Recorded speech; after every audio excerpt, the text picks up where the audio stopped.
Assalamualaikum warahmatullahi wabarakatuh.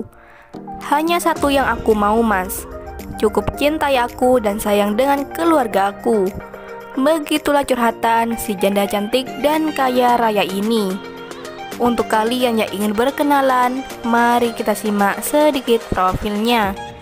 Siapa tahu kalianlah salah satu jodoh yang cocok untuk janda kaya PNS ini.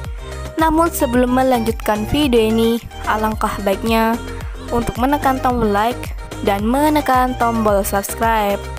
Dan saya doakan semoga Anda yang menekan tombol subscribe selalu diberikan kesehatan, kesejahteraan, dan dimudahkan segala urusannya. Amin amin Allahumma amin. Puput Madani, nama lengkapnya, namun sering dipanggil Mbak Puput. Mbak Puput ini statusnya janda belum mempunyai anak. Beliau berprofesi sebagai PNS. Untuk kriteria suami yang diidamkan oleh Mbak Puput adalah sosok laki yang dewasa, setia, bertanggung jawab, penyayang, dan penyabar. Begitulah harapan Mbak Puput. Nggak perlu pusing mikirin tentang uang, Mas.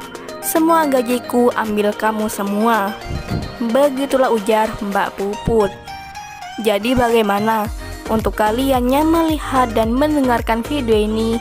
Apakah tertarik untuk berkenalan dan ta'aruf dengan Mbak Puput? Jika iya, bisa langsung tulis di kolom komentar dengan kata-kata yang sopan. Harapannya Mbak Puput bisa membalas dan membagikan nomor HP-nya di kolom komentar. Itulah sedikit profil tentang Mbak Puput. Jika ada kesalahan kata dan informasi, saya mohon maaf. Sekian, wassalamualaikum warahmatullahi wabarakatuh.